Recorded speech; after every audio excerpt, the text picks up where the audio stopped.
Good morning. You are very welcome back to the show. Now, more single women are opting for fertility treatment to start a family on their own. I suppose the science is there. Joining us now to share her solo fertility journey is mother Siobhan Cookson alongside fertility coach Helena Tubridy. Thank you both so much for being here. It's lovely to have you here. Now, you have got a gorgeous daughter, Summer. She's a year and a half. Tell us how Summer came to be and why you made the decision to do it alone. Yeah, in my 20s, I had quite a number of toxic relationships. I won't go into detail, but each one was, one was abusive, physically abusive, one was mentally abusive, one was an alcoholic. So throughout my 20s, it was quite hard, mentally and physically. So every time I had that conversation with a man that I was dating, it's normal. You just ask, like, what do you think? Do you think about having children? And they would always say no. And I always wondered, was I relieved because they said no, because I didn't want one? Or was I relieved because it was not going to be with them? And I only kind of realised when I look back on it that, like, in that moment, I thought I didn't want kids to begin with. I thought that wasn't in my future. But when I actually look back and think on it, I realise it's because I didn't want to bring a child into that type of relationship. It was so toxic. It was, so it was only... You must still be carrying an awful lot of trauma from being involved in relationships like that when you were in your formative years in your 20s. Yeah, I mean, it was one after the other. There's some great men out there, I just haven't been able to find one. Okay. So, so when it goes one after the other, I just kind of realised I need to take a step back. I need to take time for myself. I need to find out who I am. I wanted to focus on a career for myself. I wanted a good job. I wanted to have some savings in the bank. I wanted a home for myself and build my life up and build myself up mentally and physically, and financially, obviously. But then when it came to it, I realised, there's something missing in my life, and I didn't realise it was a child. And my cousin actually had a boy who named me godmother, and I was so happy because, like, this was something so different for me. I'm the only godmother to this child who I just find so fascinating, so beautiful. And that was when it happened that I realised, okay, this is what's missing in my life. And it only took me 5 years to realise, okay, this is what I'm missing in my life. And that's why I said to myself, I don't want to waste time. I want to make that jump. I wanted to do egg freezing. I wanted to plan my future and just kind of get myself set up. And that's kind of how it happened. And it kind of spiraled after that, I guess. Because, listen, we hear all the time about women, the pressure, the talk of the biological clock, Yes. and having to freeze your eggs, the pressure to try and find the right man. Whenever you spoke, I know you spoke to your mum about potentially going down solo parenting and IVF. How did that conversation go?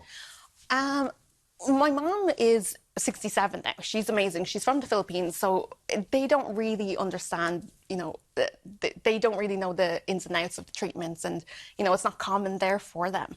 So I did have to explain it and just ask, like, is this something that you could get behind if I potentially wanted to go and do it on my own? And it is so funny. She was like, it's better off without the second person, because sometimes it's a lot easier to do it by yourself. So she's like, oh, you don't need a man, you can do it by yourself, don't worry. So that's where I had such great support. And I realised once I got that kind of stamp of approval from my mom, I knew. Look at the three of ye. Oh, that is such a cute picture. Yeah. So, right, I know an awful lot of people who've gone through IVF. We've seen, you deal with this all the time, Helena. It's not the easiest process. Like, there's the injections, the hormones, having to deal with that. You were how was it doing this by yourself? I was fully on my own because my mum was away. I didn't tell anyone other than my cousin, and she lived in Donegal, so it was a few hours away. I didn't really have anyone around me to help, so I was actually keeping it quite secret. And I'd be doing my injections. I'd do everything precisely as, sometimes it would be once a day, sometimes it would be twice a day, depending where you are at that stage. But thankfully, like, I actually got pregnant on the first round, so I am extremely lucky. And obviously everything was meant to happen for a reason, but I just, if I think back on it, like, I don't think my body could physically take another round. It's hard. So it can't, like in my head, I was thinking it'll take me a few goes. There's no way I'm going to get pregnant on the first round. Yeah. And she obviously was meant to be here. So I'm very lucky. So how does the sperm donor process work? And is there a catalogue? I mean, what way does... what are you looking for? Yeah. Yeah, that's actually the most common question I get asked. It's so you can... Sums me up, yes. Sorry. So when you're online, it's a sperm bank. So you can actually go online. Online, right. Yeah, so you put in your criteria. If you're looking for someone with blue eyes, blonde hair, you can have a little search. If you're looking for someone specific, like I want their ethnicity to be quite similar to mine, you just tick the boxes. And you actually can see their baby photos, nothing else, if they decide to provide it. So you'll see all the baby photos. You can't see what they look like now. You'll see their name if they provide it. And you just go search like and how Tinder. how many people are on? Like, is there thousands, hundreds? Yeah, it depends. Like, it's very limited in Ireland. You can only have a certain amount. Like, you can't pick an Irish donor. So these are all from... Oh, you can't pick an Irish donor? No, because it's too close to home. The gene pool's too small, and that kind of... Like, Helena, would that be the reason as to why it happens? Because an awful lot of our donors are from Scandinavian countries in Ireland, isn't Denmark is massive. Denmark. Why Denmark? I guess they just have it set up really, really well. And it's very accepted. And, it's not hugely remunerated. So it's not for profit so very much. We were just Googling on the European Sperm Bank. It's 40 quid per donation is what you can make. We all guessed wrong when we were guessing how much it is. In Denmark, yeah. Helena, you obviously work within this area. IVF, we hear about it all the time. I'd say there's not one person in the country who doesn't know someone who's gone through IVF, whether they be single, whether they be in a heterosexual couple or a homosexual couple. Is it like the process for people? It seems to... Has it gotten easier for people? Much easier. Yeah. Much more straightforward. The medications are changing. Even the mode of administration... Rather than clunky old syringes, a lot of them are just, kind of very neat little, there's an integral sort of finer needles. Yeah. And the doses are set up a lot of the time. So, yes, it is. And, it's self-referral to clinics. And you might start with IUI, which is the semen just being popped into the uterus, just in a little cannula. And then maybe work up to, if that doesn't work, because it's not terribly successful, to full IVF like you did, Siobhan. And, I guess it's, the process is tough, but it's often not as straightforward. You did so well. It was wonderful. But, for many people, it's not straightforward. If they have underlying conditions, if they are perhaps over the age of 35, which many, many women doing this are, and, the cumulative effect of failed cycles, and as you said, keeping it secret. You're not telling everybody at work, and there's so much explaining and people's questions, and they feel they can ask all kinds of intrusive questions.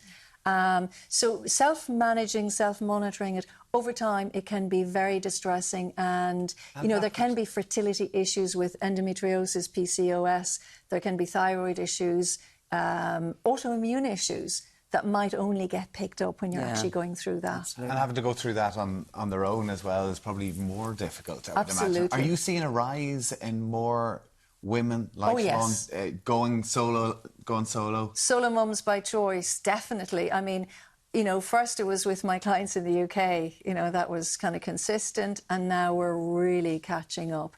And I guess the one thing about solo parents by choice is that they're incredibly intentional. They are so well researched on every aspect.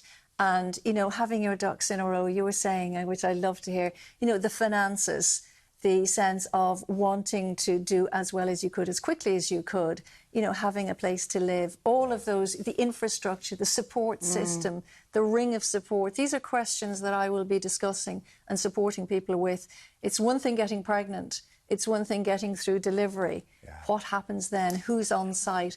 We talk about the village arriving. There is no village. You've got to round people up and, bring them in and, make that life that your child is coming into your family, your community. But as you said, it's very intentional. So for you, how has life been since summer arrived? How is everything? Oh, I'm the happiest I've ever been.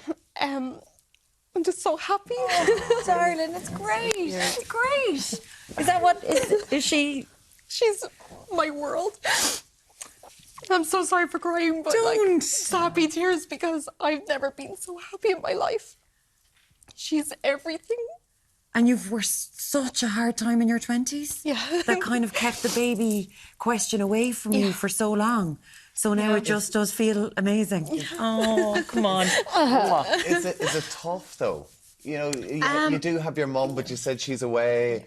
You know, you are on your own. Yeah. Like, is it difficult? It can be difficult. I mean, if I didn't have my mom, I think I would have struggled quite a lot. It's hard. I'm not going to sugarcoat anything, you know. Motherhood itself is hard. Whether you're a solo parent or not, it's hard. But as long as you even just have that one person who can help, it's a massive difference. But anyway, thank you so much for... the cost of it as well. You know, we were just discussing it on the show yesterday. Yeah. Ireland is a very expensive place to be, and for you, you know, it's not easy that either. Yeah. But as Helena was saying, like, you got your ducks in a row. And I think that's so important to be able to do that. And you must be delighted that you had that structure set up. I mean, look, I'm still in debt. It's the reality. It happens, you know, I'm still paying off my IVF. It's been 2 years now. It is just the reality. I'm not going to have lots of savings in the bank being a solo mom. People forget that you are solely looking after one person and yourself on one income alone. It's not easy.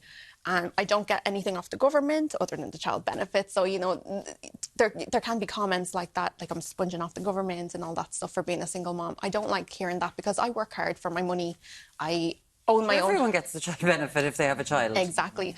I own my own home now. I'm providing for my daughter. As long as she's happy and healthy, that's all that matters. And that's... I think life is all great for me. I'm just delighted. I'm happy. I'm the happiest I've ever been. And this is exactly what I was missing in my life. There's many children in this world who are unwanted, who are going through such hardship and deprivation, and we see it all the time.